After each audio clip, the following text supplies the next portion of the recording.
It's Taj of the Beat. And welcome, ladies and gentlemen, boys and girls, guys, gals, and non-binary pals to another episode of All the Above, the show that gives you an unstandardized take on education. I'm Jeffrey Garrett, one of your co-hosts, and I've been a middle and high school principal and a high school social studies teacher. And as always, I'm joined by... What up, family? It's Manuel, your favorite teacher's favorite teacher. I'm a high school history teacher down here in the Los Angeles area. This is year 18 in the classroom for me, and this, of course, is All the Above, your home for news and analysis of all matters pertaining to our world of education. We want to welcome everybody, especially those who might be joining us for the very first time, either watching us on YouTube or listening on the go. Shout out to y'all for taking some time out of your day to be part of these conversations that we have here on All the Above. Jeff, man, it's fall. The seasons are finally changing. You know what I'm saying? The Southern California 100-degree summer is now a nice, cool, crisp autumn 90s in whatever. And we're good, man. How you doing? I'm doing great. Doing well. I find it laughable that here in LA, you start off today's show talking about the seasons are changing, because ain't no season changing here, dude. Manuel. We go from straight hundreds to straight 90s, man. That is a change. That is I feel that. Okay, all right. So if you live in Southern California, you understand the significance of that, or maybe if you live in Arizona or something too, because like when it's 100 and people are like, oh, but it's a dry heat, like so's the oven, right? So yes, that is a difference. However, there's no seasonal change. The only fall we have here is what you see when you walk down the aisle at CVS, or the fact that there's pumpkin spice everything, pumpkin spice deodorant at Target, and pumpkin spice toothpaste and all this kind of stuff. So that's how you know it's fall in Los Angeles. Man, you're bringing me down, man. This is the best time of year, man. Nice, cool, warm breeze. Santa Ana winds coming through. Actually, it's fire season nowadays, actually, with those Santa Ana winds coming through. But hey, man, spooky season, Halloween coming up, all that stuff, man. We're here, man. We're into the school year, several weeks, or not, if not months into the school year, depending on where our listeners or viewers are watching from. So yeah, man, we in here, man. We in here. Yeah. And here we are. I did have to stay inside the last 2 days for at least parts of the day because of smoke. So fire season is for real. And total non sequitur here for a moment, Manuel. Speaking of pumpkin spice, I want this to be my official notice to Trader Joe's that I'm upset with you, because I usually go buy these almond yogurts, okay, that are mango and they're orange. And apparently they got some pumpkin spice yogurts that look exactly the same and are orange. And I bought 2 of them and brought them home and was getting ready to enjoy my delicious mango yogurt for breakfast, and bit into it and was like, look, what is this pumpkin spice yogurt? And I'm not above pumpkin spice, okay? But like yogurt, come on now. The hipsters are out of control. Stop with this. Free us from pumpkin spice everything, please. So you're mad at Trader Joe's because you didn't read the label. It was right there in the spot where the mango usually is, man. I'm a creature of habit, and I expect to not be duped by unwitting pumpkin spice consumption. That's all I'm saying. Justice for Jeffrey Garrett. I hear you, man. I hear you. Bring back the mango.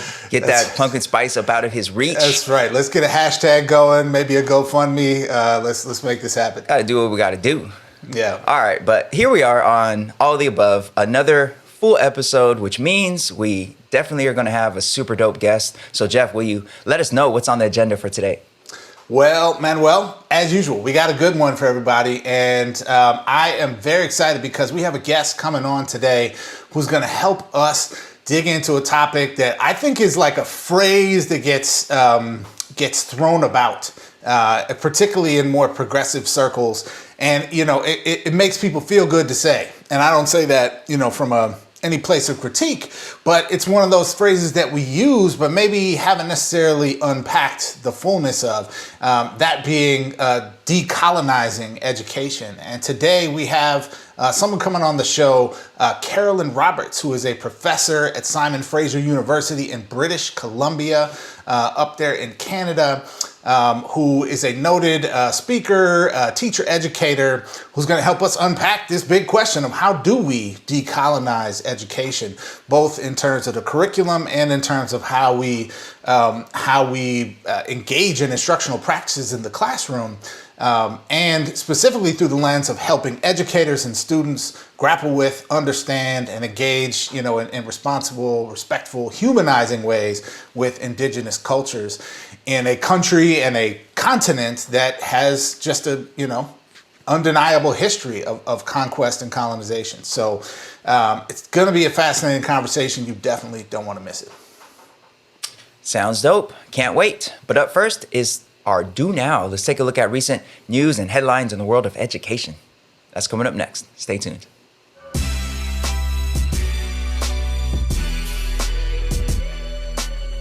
All right, folks, now it's time for today's Do Now. Let's take a look at some news in the world of education. Jeff, how are we going to do the Do Now today? Well, Manuel, today it is time to check for comprehension, check for understanding, Manuel. We have a pop quiz for everybody out there in the all the above multiverse. So thinking caps on. Pop quiz time. Pop quiz. Let's do it. All right, Jeff, first question. Whatever happened to those good old auto shop and wood shop classes that we used to have back in the day? I loved wood shop in high school, actually. Had a fascinating teacher who was missing these tips on a couple of fingers and used those. It's a great lesson for us, Manuel. But I will say they went to the cutting room floor, man, like art and music and all the other good stuff in school. They just chopped it with the budget cuts. That's my final answer. A lot of chopping and cutting happening in your answer there with the missing fingertips and all that, which is a visual I didn't need. But I also loved wood shop. I had that actually in 8th grade. It was super dope. I still have a few things that I made back then. Wow, that's next level middle school right there, man. Wood we had all kinds of dope classes at that time. I don't think any of those exist at that middle school now. But in this case, the answer here is that a lot of those programs evolved into what we now know as career technical education, or CTE. And this story here pertains to what students are enrolled in some of the more advanced CTE classes and which students are being kept out. All right, so we get this thanks to some reporting from Sarah Butrimowicz for the Hechinger Report. And she reports that recent figures released for the first time as part of new federal data on student enrollment in career and technical programs show that Black and Hispanic students benefit less often from classes connected to higher paying careers and college degrees than their white peers. Previously, the Department of Education only reported enrollment in CTE career areas by gender. A 2018 reauthorization of the federal law that governs career and technical education mandated racial data be reported as well. And this new data shows that despite years of work by some educators and advocates to increase equity in career and technical education, deep disparities remain.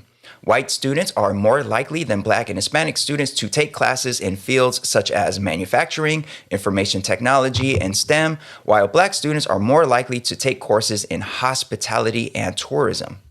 In Nevada, just 4% of students who took a career-oriented science, technology, engineering, and math course in the 2019 school year, 88 students total, were Black, even though Black students make up more than 11% of the state's public school enrollment.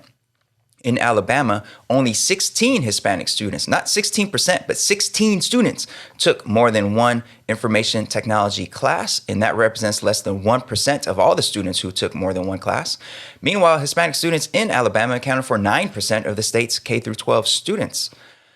Alicia Hislop, a senior director of public policy for the nonprofit Association of Career and Technical Education, said, quote, "It shows that we have a lot of work to do. There are a lot of historical challenges to overcome in how Black students in particular interface with CTE. And this dates back decades to when there was segregation in these programs." So, Jeff, it looks like our Black and brown students are not benefiting from these higher paying, more advanced type CTE career field courses than the white students at their schools. How surprised are you by this? I'm not particularly surprised, Manuel, because that's how everything goes in, in education, right? And in society. So, on that level, of course, it's not surprising. It is disappointing. It is perhaps disheartening. And, and it is also an issue where, for me at least, it raises all kinds of like very nuanced political thoughts and feelings, okay? Because I think that what we have seen in education over the last half century or so was a righteous pushback against a very rigid, sort of traditional way of thinking about CTE, which is like, where can we dump all the students we don't value, right? So low-income students, black students, immigrant students, whatever the label is that we want to marginalize, we'll just push them, into those classes because they're good with their hands or that sort of thing, right? And I think, unfortunately, from my perspective, what has happened is the association of our racist behaviors and our classist behaviors and practices with the work, the labor, the professions that those CTE programs were focused on.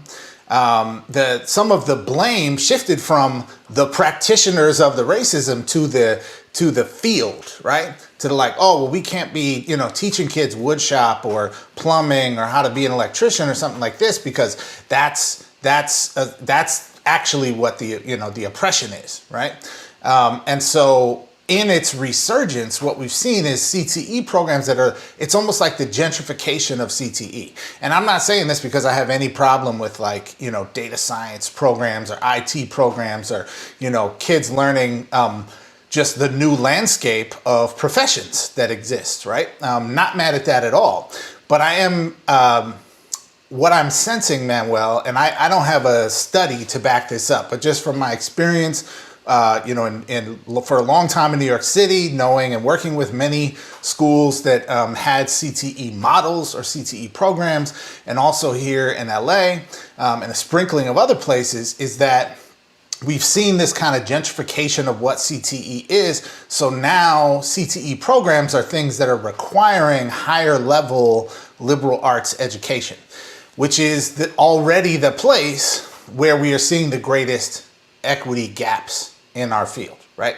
So if you are requiring students to have great success in Algebra 2 in order to access this CTE program, you're going to replicate the racist, classist, oppressive aspects of the system that already exist. So I don't know that this is necessarily a we have to solve this problem in CTE. This is a problem whether the CTE program is there or not, okay? Now I don't say that to let CTE programs off the hook, especially in Nevada where there's only 16 black students taking more than one class. Like, that's crazy. But all that to say, Manuel, I think this story reminded me a lot of the story that kind of went viral a few years ago of Jeffrey Owens, the former actor from the Cosby Show, who played Elvin, right? The kind of like goofy husband character, right? And he was, quote unquote, caught working at Trader Joe's, right? And came out and made this really profound statement publicly about the dignity of work. And I think we have this kind of right now, this kind of elitism over CTE programs that I feel like is growing, right? Which is leading to the replication of like the most privileged kids getting the best access to quote unquote CTE. And what is preventing us from opening that, that sphere up is our kind of internalized idea that like certain types of work are more valuable than others or better than others, like inherently superior. And, he made this statement about like, there's dignity in work. I have a job, I'm doing a job, and people shouldn't be looking down on me because I'm doing this job, right? Like, this job has value. And so anyways, Manuel, it's kind of a circuitous path of my thoughts there. But I think, yes, we need to address the equity issues of representation in these CTE programs. And I think we got to look more fundamentally at like, how does all the new bougie CTE programs actually just reflect the most privileged people in society making the CTE programs that they want to make so that their kids can get where they are, right? And not thinking about the broader swath of society. Yeah, I like what you said there when you labeled it, or I think you used the term gentrification of CTE, or the phrase gentrification of CTE, which is exactly what I was thinking when I read this story, because, back in the day when we were coming up in the school system, these programs were sort of like the dumping ground for like students who weren't college bound necessarily. It's like, well, they ain't going to college, so teach them some hands-on stuff so they could, find a trade or something. And to see that evolution to now, it's like, well, these programs now, many of them deal with career industries where like the pay is really high up there, the prestige is really high up there, and these high skilled professions are like really need some workers. So like a lot of these programs now we see like, oh, now they're suddenly super popular and very, very, taking these and taking multiple classes in a particular career field. Not only do colleges want to see that, like in some cases that might get you directly into a career. And now it's like, oh, now we see instead of that being the dumping ground, in some cases it looks like, especially this article points out Alabama and Nevada as two examples. Now it's like, that's not the dumping ground. That's like where the privileged kids are going because they know that's where the money is and the prestige is. And then the black and brown kids get sort of forgotten or left behind. But one important thing about this though is that, this data is new because they weren't having to report racial data for CTE enrollment prior to the 2018 reauthorization, which reminds me of something that you said years ago on the show about No Child Left Behind. And I think we were talking about like the overall, like looking back, like, was there anything good from it? And I remember you saying something about like the data and just this notion that we're going to see data broken up by subgroup. And I know you and I represent, I guess, more of the like veteran side of things. And there's a lot of younger folks in education that don't really know or remember pre No Child Left Behind era or even the early years of No Child Left Behind. So to them, maybe seeing data broken down by subgroup is nothing new, but like it wasn't always that way. And one important part of that is, although I definitely don't believe in the validity of most of those tests that students had to take back in the No Child Left Behind era, I don't think those tests really captured the genius and the ability of so many students.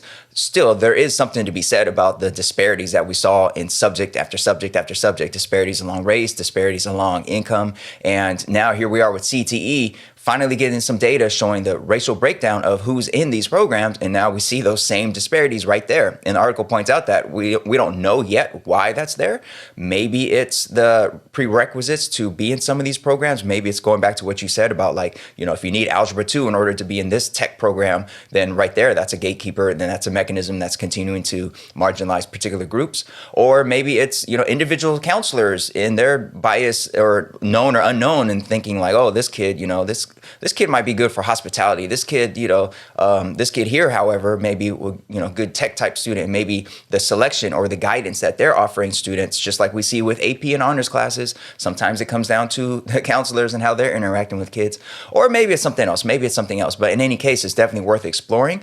And not to blame CTE, to your point, like this isn't necessarily a case of like needing to blame CTE because this might be reflective of other issues within our system. But I know that I work at a school where it's wall-to-wall academies, meaning every student at that school is part of a career technical education academy. And our school has historically predominantly been a black and brown school for the last several decades. And I love that because it's knowing that a lot of these students represent communities that are kept out of these fields. So having a school that primarily black and brown, and we do have engineering programs, we do have business, we do have media technology, and we do have access for students to take these classes. I think that's super dope, especially when you look at reports like this and see that that's not the case everywhere. So yeah, work to be done for sure. I'm not surprised by this at all. Like I'm past the point of being surprised when like black and brown kids particularly are not receiving the same services as others or the same educational opportunities as others. But I am hopeful that the work will continue to help make sure that those who are taking these CTE classes are reflective of the students that we have across our school system. So yeah. Yeah. Yeah, it is. It's a fascinating kind of new frontier in our profession, I think, because we have seen, similarly to some other kind of thematic resurgences in education, right? Like dual language immersion programs, right? It went from being like a dirty thing that that was outlawed in California. Exactly, right? That we have to do with immigrant students, right? To now learn English. Right. Now you have rich communities starting their own Korean immersion charter schools so their kids can be multilingual because it's a study said it develops your brain better or whatever, right? And it's there's this, it's the similar sort of thing, right? This gentrification of kind of different movements in education that fundamentally aren't being built to provide great service to everyone in too many cases, right? They're being built to serve the interests of a set of the community that's we want cool things for our kids, so make this program and then our kids can have all the seats, right? And that's been going on in education forever. Effectively. And so, in one form or another. So it's not surprising that we see this. And I think it's time we revisit what I would argue is just a very classist paradigm of thought around what CTE education is that devalues a certain set of work and privileges another set of work with this sort of well-intentioned thought that now we're not being racist and classist because we have this, this engineering program, or we have this STEM program, or we have this STEAM program, or we have this and this, and that's not to to disrespect all those things, right? But I'm saying it's time we zoom out a little bit and kind of assess what we're doing and what we're actually providing in terms of service to the community here. Yeah, for sure. All right, Jeff. What's the next pop quiz question? All right, Manuel. Next up is, what is bold and ambitious, but also might just repeat some of the mistakes of the past? I know it's not education policy, because education policy is always forward-looking and is always very well thought out and wouldn't repeat any mistakes of the past. So, Jeff, I'm stumped. Well, Manuel, sometimes you got to trust your gut, man. You got to go with that first impulse because the answer is indeed education policy. And in this case, Manuel, this very interesting case, a potential new policy coming down the pipeline here in the state of California to have a statewide call to get all third graders reading on grade level by the year 2026. So, if that sounds familiar to you, it does sound familiar. In any way, folks, let's jump into this one. Okay, so this story comes to us from some good reporting in EdSource by Ali Tadayan, and we've had a few stories from Ali Tadayan. We have. Hope I'm putting the right emphasis on the right syllables there in recent episodes. So shout out to you, man. Great reporting. Appreciate it. Okay, so let's dive in here. State Superintendent of Public Instruction, Tony Thurmond, announced a new initiative in late September that would get all California third grade students reading by 2026. Thurmond said he plans to put together a task force of educators, parents, and education experts within the next few weeks that will eventually make policy recommendations. Research has shown that students who aren't reading at grade level by the third grade will struggle to catch up throughout their educational career. During the 2018-19 school year, only 51% of California students in grades 3 through 11 tested at grade level or above in English language arts on the state's Smarter Balanced Assessment, and only 48.5% of third graders did so. Accountability measurements for this initiative are still to be determined by the task force, and it will also focus on things like school readiness, professional learning, reducing chronic absenteeism, bilingual education, and support that will offset some social and economic impacts that can become a barrier to students. That is a fascinating way to describe what capitalism and racism have done to our communities, Manuel. But that's what State Superintendent of Instruction Tony Thurmond said. In 2020, the state settled a lawsuit filed on behalf of students who struggled with reading by rewarding 75 elementary schools across the state a total of $50 million in state block grants to pay for things like literacy coaches, TAs, training for teachers, and reading materials that reflect the cultural makeup of the students in the school. One of the challenges of this 2026 goal is research suggesting that many children have lost momentum on fundamental literacy skills during the pandemic. The university-based research organization PACE found that reading fluency in second and third graders fell about 30% behind the usual benchmark in a study comparing data from fall 2020 with fall 2019. So, Manuel, we have a call from an executive political official in the state saying that no child in the state of California shall be left behind the rest of the group of students in the state of California, and all shall be reading on grade level by 2026, or maybe just reading. And I'm not quite sure what just reading and reading on grade level, what the real distinction is there, Manuel. But this is a fascinating story. I can't wait to hear what you think. What are you thinking? Man, it just makes me sad.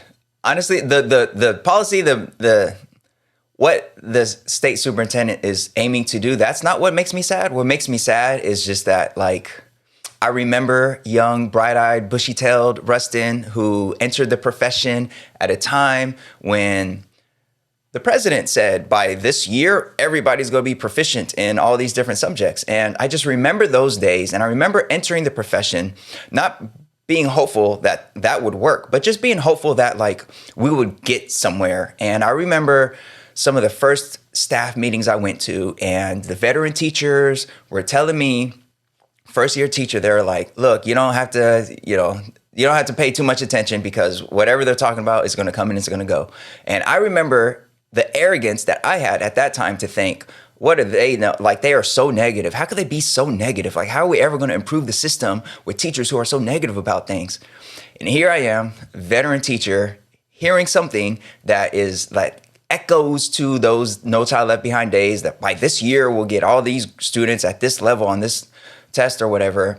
And I just can't help but think, like, oh, been here, seen it before, this too shall pass. And now I'm like, damn it, am I that negative veteran teacher that I used to criticize when I first entered the classroom? Like, how did this happen? And I know how it happened. It happened because the system is flawed in so many different ways. And something like this, where of course we want all third graders to be able to read at, whatever grade level is, whatever the science says grade level is. Of course we want that. And of course we should be exploring ways to make that happen.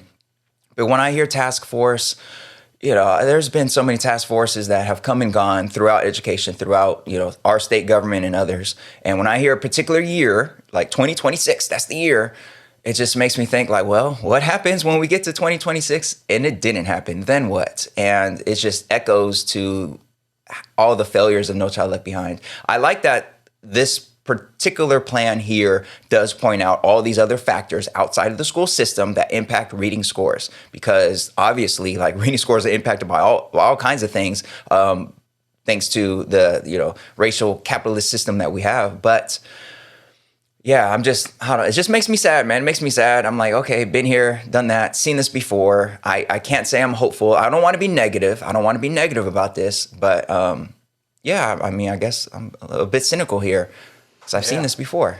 What do you think? Yeah, well, first of all, I understand what you said. I don't think you are the crusty veteran stereotype who I'm starting to feel like it, reads though. the newspaper at the front of class and like doesn't challenge the kids. But the sort of reform fatigue, I think, that most veterans in education feel, I think is very real and comes from just an objective truth, which is we have such a lack of continuity of effort over time in our profession, principally driven by the fact that our profession is controlled by politicians and the winds of two-party politics in this country, and not controlled by a professional sort of centered locus of control, right? It's not actually educators who are in this profession for our career who are driving the agenda. It's politicians, frankly. And then corporations who lobby politicians to get assessment regimes and curriculum put in place. Now that is a, somewhat reductionist and very cynical take, and also tell me where I'm wrong. It's facts. Yeah, all that to say, I have very mixed feelings about this, because on the one hand, just like you, I was like, oh my God, it's No Child Left Behind all over again. Like, don't do it, Tony Thurmond. Because the reality is, the well-intentioned place that this policy is coming from. And I actually love that the state is really considering thinking about, how do we help kids read? Because the barriers we have with literacy in our state and in our communities are the fundamental, in terms of the sphere of school, I would argue, the fundamental barrier.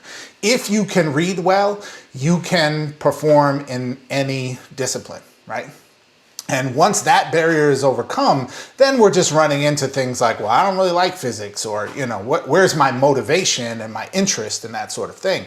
But for too many youth, we don't even get there, right? Because they don't like school, because school's hard because they can't read, right? And school is also hard for other reasons, but in the classroom, in the content, in the textbook, in the, project that you're working on, reading is such a huge barrier. And it is a fundamental, speaking of Goldie Muhammad, it is a fundamental, historical legacy, right? Particularly in the Black community, that our ancestors have fought from the time in this country when it was illegal to teach us to read, right? And people lost lives, or, were tortured or maimed permanently for engaging in the practice of learning to read, because becoming literate and becoming empowered with the word in that sense is such a threat to the status quo, right? And is such an empowering thing. So from that standpoint, I love it, and I'm glad Tony Thurmond's pushing on this. And on the other hand, I'm like, look, man, this feels a little bit like an educational equivalent of some of these policies targeting people who are experiencing homelessness, right? Where they're like, oh, we're just gonna have this really good outreach program. And I'm kind of like, dude, give them a place to live. Build them a house and give them a house. Their problem is they don't have a home to live in. We can offer a solution to that problem. Of course, there's a million other problems. There's substance abuse, and there's mental health, and there's, all kinds of stuff, right? Trauma and all these things. But we have the ability to intervene on these things. Look, man, why can't third graders read, Manuel? It's not for some big, deep, complicated reason, right? It is families are in crisis. Families are struggling to put food on the table, struggling to, make it and get by in this country, struggling with their own effects of an oppressive, classist, racist system. I'm like, fix that problem. And they don't have books at home in some cases, right? So let's fix those problems. Food, housing, books at home. Right? These are the things that we need, right? Sick days from work, so they could take care of their child and not have to send their child, to school when they're sick, and these sorts of things, right? This policy isn't going to do, from my perspective, or what I'm aware of here at least, any of that kind of stuff. And I think that's where we're just missing the boat a little bit. It's important that we focus on the classroom and school-based solutions. We can do better with instruction and that sort of thing, but also I'm like, look, man, if we want all third graders to read, that's a great policy goal. And it's going to take much more than just here's some PD for teachers and here's a new, blended learning program to support reading. Yeah, it's going to take much more than that, much more. I'm all for trying new approaches. I'm all for, obviously, reading has been a problem in California for a while. And, this article showed that most students, or most of the data that we have shows roughly, half of students score at, whatever is considered the right grade level for their reading. So, obviously there's work to be done even before the pandemic. But these blankets type, by this year, we're going to get everybody to this level. That's just it's not realistic. And I think it's also not very helpful, because it just reinforces this idea that like it's really just a matter of like put it in the effort and we'll fix it and then we'll move on. And it's so much bigger than what happens at the school sites, just as you just pointed out. But we shall see. We shall see. I hope to be proven wrong. I hope. Yeah. Hopefully we'll have a Do Now story in 2026 that's like, hey, all the third graders in California are reading at the level that they're supposed to read. Hopefully that will be a Do Now story. In fact, that'll be a class dismissed. That'll be a celebration.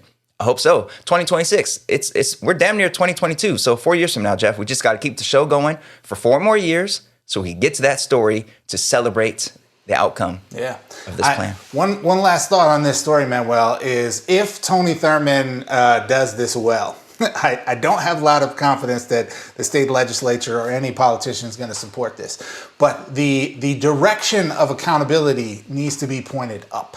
Okay, so we want to get every kid reading on grade level at third grader at grade level by 2026. Cool. So if and when we get there and we haven't hit that goal, what does that mean, right? It needs to mean things like, oh snap, like we need to tax wealthy people more so we can generate more, more revenue, shrink class sizes in places where kids aren't reading on grade level. Like, oh snap, this means we got to pour millions and millions of more dollars into public libraries and, paying parents to work less so they can sit at home and read with their kids or whatever it might be, right?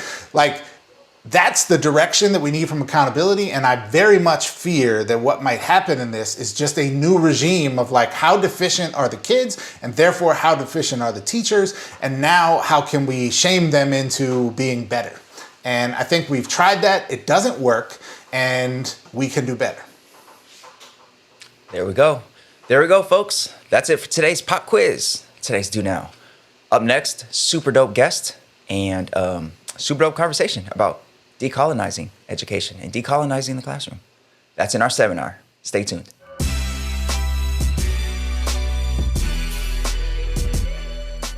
What up, AOTA family? Now, we really appreciate your support. Some of you have reached out, letting us know that you would love to leave a 5-star review and do a little write-up, but you can't seem to find it on Apple Podcasts because it's kind of buried there. So just so you know, if you are using Apple Podcasts, if you go to your library, which has all the shows that you follow, if you click on our show and then scroll, you got to scroll all the way down to the bottom. At least on my phone, on my version, that's how you do it. Scroll all the way down to the bottom, then you'll see the reviews there, and you could leave us that 5 stars. And if you have a moment to write a little write-up, that would be great. These sorts of things help us show up in more educator searches when folks are out there trying to find podcasts to listen to about education, and your support goes a long way. Thank you so much. Now back to the show.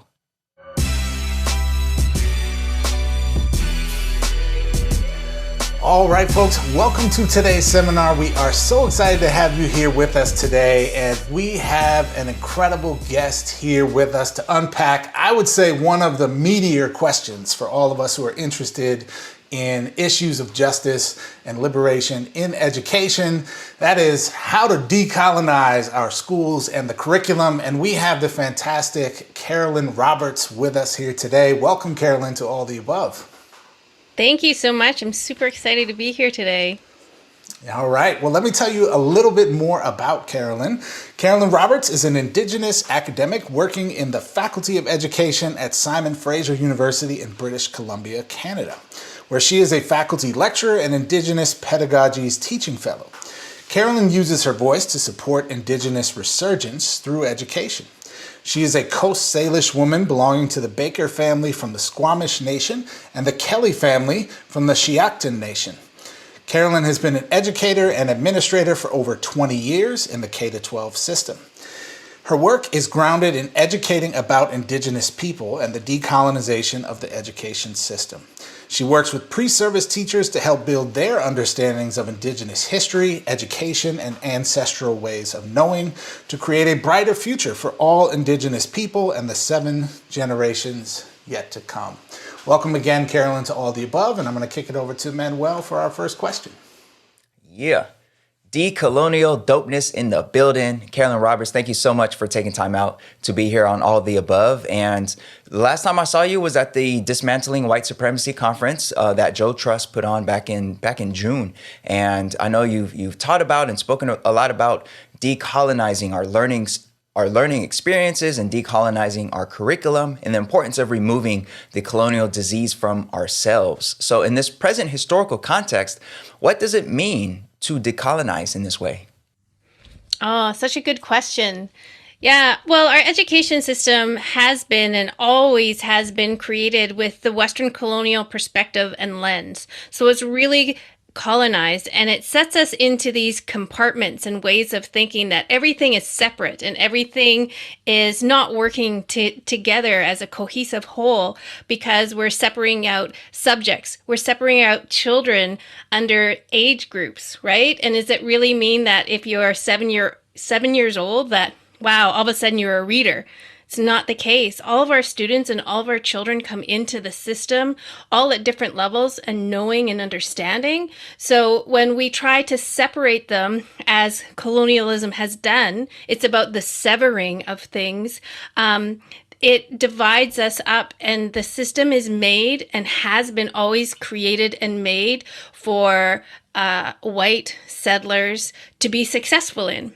So when we're looking at it from an Indigenous perspective, we're talking about relationships and relationality and how we work together and how we create a whole human being rather than all of these separate pieces of who we are and what we educate. It's all so interconnected. So we want to look at, within our classrooms, how can we make sure that we're having more than just one voice in the classroom? And it's usually the white voice in our classroom. So we need to make sure the classroom and the spaces that we have more than just that voice, so that our students are coming in that can actually connect with something and see themselves in something. If we only ever give them white authors or white children's books to read, that's the only thing that they're going to see. And it makes it like this assimilation process into the white culture when our students in our classroom aren't all the same. They come from all different backgrounds, with all different cultures, with this whole different perspective of the world that they're missing out on within this colonial perspective, this one-sided, single-sided story within our classrooms.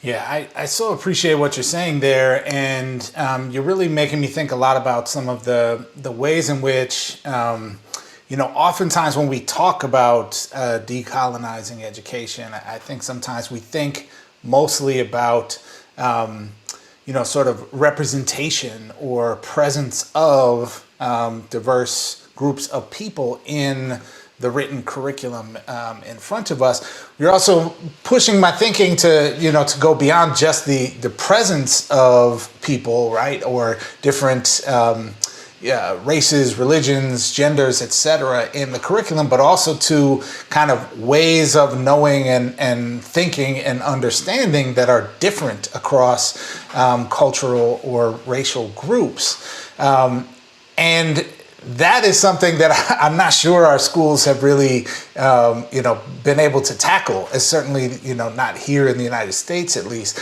I wonder if you can maybe offer any insight into like what does that look like, or are there ways that that you might offer us to think about, like in the classroom, how does one respond to that or be inclusive of that? Such a good question. So what it all comes down to is the relationships you have within your classroom. So as an academic in the university system, I'm supposed to put forward my course syllabus, my weekly breakdown, and everything that I'm going to teach my students. And I'm supposed to have that in before we even start the class. And it's always this tension with myself, is that I don't know the students coming into my classroom. So how is it that I can give you what I'm going to be teaching them on a weekly breakdown if I don't have this relationship with my students? Who are these students coming into my classroom? What are they coming in with? What is the knowledge center and base that they come into this classroom with? And if I don't understand that, then how can I responsibly, as an educator, say, okay, here's what we're going to learn, and here's what we're going to talk about, and here's what we're going to grow from? So it's about building the relationships that you have with your students, and then making sure that within that you have representation of all of those students in your classroom, whether it's in the books that you read, whether it's in the curriculum that you're doing. How are you focusing in on the students' culture and background within the lessons and everything that you're doing within the classroom? And it's going to be different every single classroom that you walk into. So there's not this predetermined, how am I going to do this? Is how am I going to do it for this group of students that are coming in? What do I know about them? What do I know about their histories, from their culture, from their background? How can I make sure that I'm making relationships with the parents? A big thing for Indigenous students coming into our classrooms, a lot of our parents come in from intergenerational trauma from Indian residential schools here in Canada and boarding schools down in the United States. So you're not going to have these parents coming into your classrooms and into your spaces. So it's going to be difficult to make these connections and relationships. So then I want you to rethink, so how can I do this differently? Instead of asking them to come into parent-teacher night, can I ask them to come to the playground? Can I ask them to come to the local coffee shop next door to the school, so that they're not actually coming into our institution, because it might have trauma around that. And it might not just be Indigenous parents and families that feel that. There could feel that with other families as well. So how are you making and taking the steps of making these relationships with your students and with the community, so you know a little bit of background, and then how to represent them, and make sure every time when we're opening up, okay, so within this lesson, are all of my students in this classroom represented in this lesson? Am I giving them an opportunity for them to be able to see themselves in this lesson? Or am I only going to this one specific colonized view of this? Is there other worldviews? And a lot of that has to do of how we teach things. So when we're talking about, I was reviewing some work of a book that they were going to put out about dams in Canada. And it was this colonial view of dams, of why they built dams, why they're important, and da da da da da. I'm like, okay, so, but if we're going to look at this as an Indigenous perspective, what has this dam done to the land, the stolen land, that has created and uprooted this ecosystem that was there before? So this dam has cut off the fish resources that the communities were eating from. It's also created this weird way of how the water then goes down to the ocean, and has created like it's killed off so many of the plants and animals, and then when they get down to the ocean, has this silt that has changed it drastically. And then what about the people that were living there? What about the animals that were living there? How has this affected this place? And that's a different perspective of when you're coming in at grade 3 and you're learning about dams and the good power and all of that stuff from them. We need to show the other perspective as well, because if we don't, then our students are never going to understand the impacts of colonialism and what has happened, and they have that severing and disconnect to the places and spaces that they're in. Yeah. So appreciate those thoughts there. And here in the United States, at least, I think we have struggled, to put it lightly, with being able to teach in ways that are responsible, respectful, humanizing, about Indigenous history and Indigenous culture. And frankly, we have had deeply problematic examples of that have existed as a part of schools and part of school culture forever here, with things like, fictional reenactments of Thanksgiving, or offensive sports team mascots, but really stuff that's, pretty deeply problematic in that way. So thinking about educators who are wanting to and trying to confront these issues that you're naming, how would you advise them to engage in that work? And in particular, in a context where we have lots of educators who are not working in close proximity to Indigenous communities or people, but are wanting to improve their practice in this way. What kind of words of advice or guidance might you offer them? You guys have such great questions. So, so this question is really, really important, and I like how you worded the last little bit. What happens if there are not Indigenous communities or peoples close by to where they're living? So, all the land in North America is stolen land. It was never bought, sold, or traded to the settlers that came here. So, when you're saying that there's no communities or Indigenous people there, why? How come? Because they were moved off of their territories, they were put on reservations, they were moved across the continent, and 6,000 of them died as they walked across the continent. And then the boarding schools on top of that. Here in Canada, with our residential schools, so far we have uncovered 6,000 mass graves of Indigenous children. So the reason why we're not around is because they purposefully are trying to get rid of the Indigenous people, which is that hold the land rights and titles to the lands, right? So that would be my first question. Then my second question is, okay, so what is it in our main society that we're telling? And I like how you touched upon like Disney and Pocahontas and mascots and all that. So when we think about Pocahontas, we're thinking about the very first murdered and missing Indigenous woman and girl who has happened. Pocahontas was 10 when this story was taking place for Disney, 10, and Smith was in his 30s. So let's take a look at what the real story is here, because Disney's not sharing us the real story of what happened. Pocahontas was kidnapped from her community, taken overseas, shown off as this pride of this savage person that we've now brought over here, and then she died of disease. So what's really important for us is, okay, so this is an Indigenous story. Let's unpack this. Is this a true story? How can I find out the information about that? And I love Buffy St. Marie because she nails it. She was in a conversation in the 70s. She was in this interview, and you could feel how uncomfortable it was. The fellow was asking about Christopher Columbus, and she says, Christopher Columbus didn't discover us. We discovered him. And then there's this uncomfortable silence and giggle. It's like, but no, for real, how can you discover a place when there's tens of thousands of people that live here already? How is that a discovery? So we have purposefully been misled in our education. This colonized, westernized view of education has purposely uneducated us about what has happened upon these territories. And they want to perpetuate and continue that story because it looks good for them. Look at us. Look how great we are. Came, we conquered, we're here, right? Which isn't the whole story. There were people here before that who were nurturing and caring for this land. And what's their story? And if you don't have those communities around you, why don't we know about that? One of the best comments in the when we were working with Joe last year was all of our street names are Indigenous.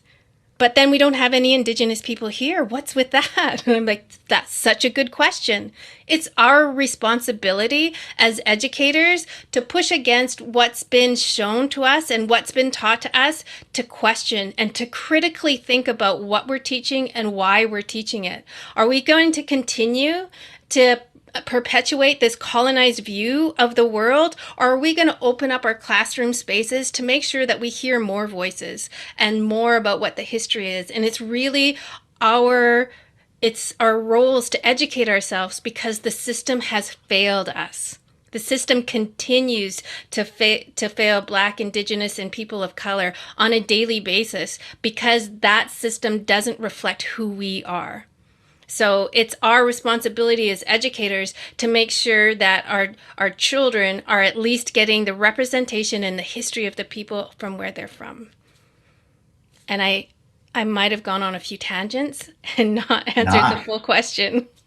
I don't see those as tangents at all. I really appreciate the explicit examples of what a decolonized lesson or classroom or school could actually look like. Because a lot of times when folks think about, when educators, we hear certain folks toss around the term decolonize here and there. And, I love your example of dams and how even the teaching of dams or how we speak about dams, how to do that in a decolonized way. Because a lot of times we think, not we, but some educators think, okay, Indigenous Peoples Day is coming up. Let me do my one lesson on Indigenous peoples and show that I'm decolonizing my classroom, and then they move on. But this is really something that should be importantly embedded in throughout the different subject areas and throughout the different ways that we approach our conversations around this. And you work with pre-service teachers in Canada, and of course Canada and the United States have similar histories of colonialism and oppression and violence against Indigenous folks.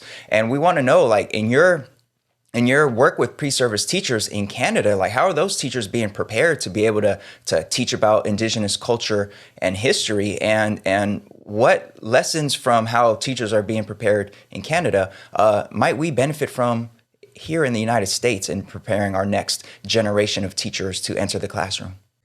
Yeah. So just recently, in 2015, the Truth and Reconciliation Commission here in Canada came about, and it has these 94 calls to action. These are just the education ones that are behind me in the red. So through these 94 calls to action, the Indigenous people were mandating the government to make changes within the education system because we don't have enough Indigenous academics, we don't have enough Indigenous teachers in the places and the spaces that our children come into. And a lot of that has to do with the trauma, the intergenerational trauma of colonization on Indigenous people, but it also has to do with us being able to get to the point where we can be successful within the system in order to check the boxes of what you need to become an educator in these places. And there's lots of research around the different things that Indigenous people need in order to be successful in the colonized system, in order to check the boxes and get the certificate, in order to be able to teach within the system that they want to change, right? And I always use that within my story because of my history of cultural trauma, is that I've used the system against itself in order to be here today to educate you about the things you weren't taught about us in the system. So what we really do need to have is to have more Indigenous people within these educational spaces to be able to share a different worldview and a different perspective within the classrooms. And some of that change can come with changing HR policies of why they want us in academics. They want Indigenous people in academics because of what we bring to the table as Indigenous people. So if that's the case, then why are we going through all these steps and processes to get certified under their colonial way when they really want us to the Indigenous perspectives?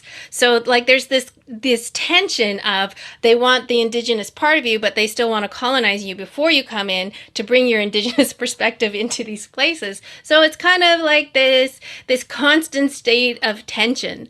So what we're really trying to do since 2015, there has been now mandated across Canada that new educators take at least one course of Indigenous history in order to become educators. So we want to pack as much as we can in 13 weeks of education so we can prepare our teachers. We can totally teach about 150 years of genocide and colonization in 13 weeks. Come on, folks. That's not enough. So that's my sarcasm. Sorry. So because of that, so some universities are doing the one-off courses. Our university has a weaving model where we're weaving it into all of the things that we're doing, and it's a process, and I'm working alongside my Indigenous Teaching Pedagogies Fellow hat is me working with our faculty and our faculty associates in order to weave that in. But we need more Indigenous faculty to be in these educational spaces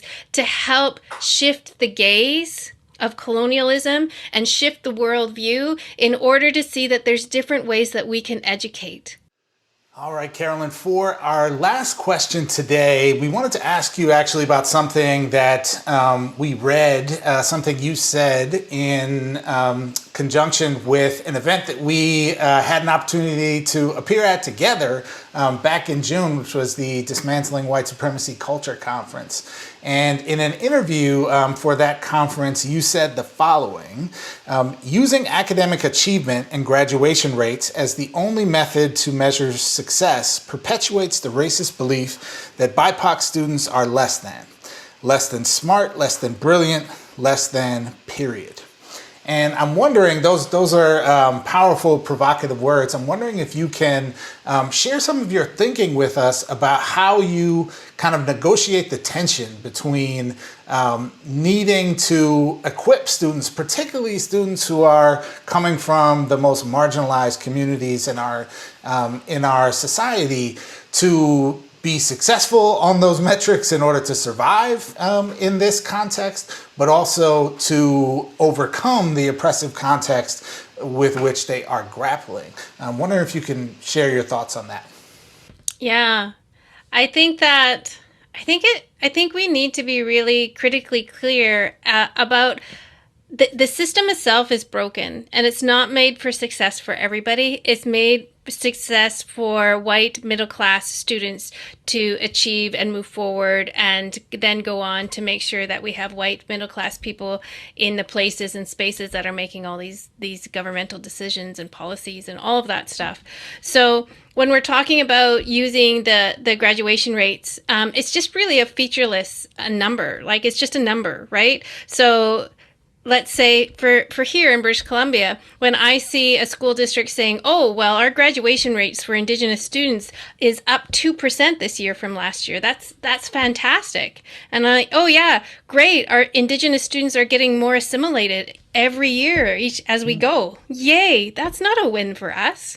Right? And I think what we need to unpack and dismantle is, what do we mean by success? What does success look like within these spaces for our students to be successful? As an Indigenous person, what I see success for my children and my community is for our indigeneity to be able to continue on. That we have language speakers, that we have students and children who are grounded in their cultural, in their traditional ways of knowing and being connected in community and being in service of community. That's what success looks like for an Indigenous community, because that's how our worldview and perspective is shaped.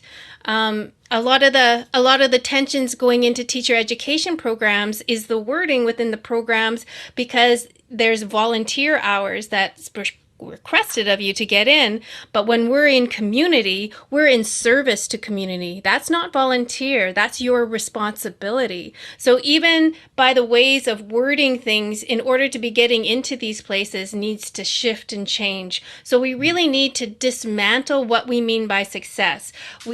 Success doesn't mean that every grade one's going to be reading at the end of grade one, and then they're going to in grade two, they're going to learn plus and minuses and all of these things. But what's that going to accomplish for them? How are they going to be a productive member of society?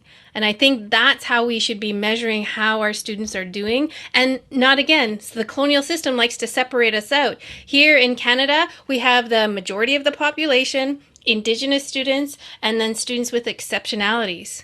That's how they view the school district. Well, that's a racist gaze now, isn't it? Why are we only taking these two students out and taking a look at that? What I would like to see, flip around, and let's talk about, who are our educators? What are their nationalities, and what are their heritages, and what are they bringing into the classroom? Because here in Surrey, where I live, the population of BIPOC people is 63% of the population. My children have been in the K-12 system now my daughter's graduating this year. So for 13 years, she's had 2 people of color as her teachers. 2 people in 12 years. And in high school, you have 8 different teachers. So let's shift our gaze back to the education system itself. If we're only being educated by white middle class people, then that's what's going to be coming out in our education system. So, and the gaze isn't going to change with that population who the system's working for. So we really need to stop saying, if you graduate, you're successful, because that's not what it means. There's lots of people who are graduated that might not be successful, productive members of societies, yet there's people who don't graduate who are hugely successful members of society. So what is it that we're teaching, and what is it that we're holding up and valuing in these spaces? And I think that needs to shift. I think that we need to unpack and dismantle all this compartmentalizing of the system and how we think of it. Wow, so much to unpack with what you just said there, and I think that is a sign that we're going to have you back on the show at some point, Carolyn, to go a bit deeper around that, especially in this moment. I don't know if I speak for Manuel, but I think I might. When we spent the last year talking about how we're going to, reinvent education and respond to the needs of the pandemic, and here we are here in Los Angeles, at least a little over a month into the school year, and it feels so much like we've just reestablished the order of things that we had before. This work around dismantling and moving the goalposts of what success looks like is, in my mind, the next sort of frontier of work that we need to take on as a profession. So Carolyn Roberts, Indigenous educator, professor at Simon Fraser University in British Columbia, thank you so much for joining us today on All the Above. It was such a pleasure to have you. No, it's so great to be here. Thank you so much for inviting me. And of course, I'll come back. All right. We look forward to it. And folks, that's it for today's seminar. Thanks so much for joining us. Stick around, because next up is today's Class Dismissed.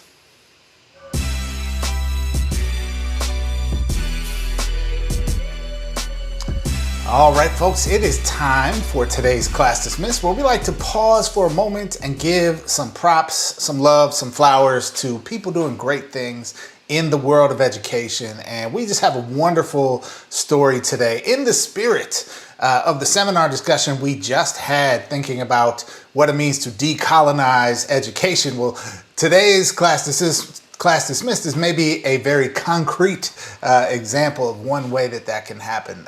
Manuel, who we got for today?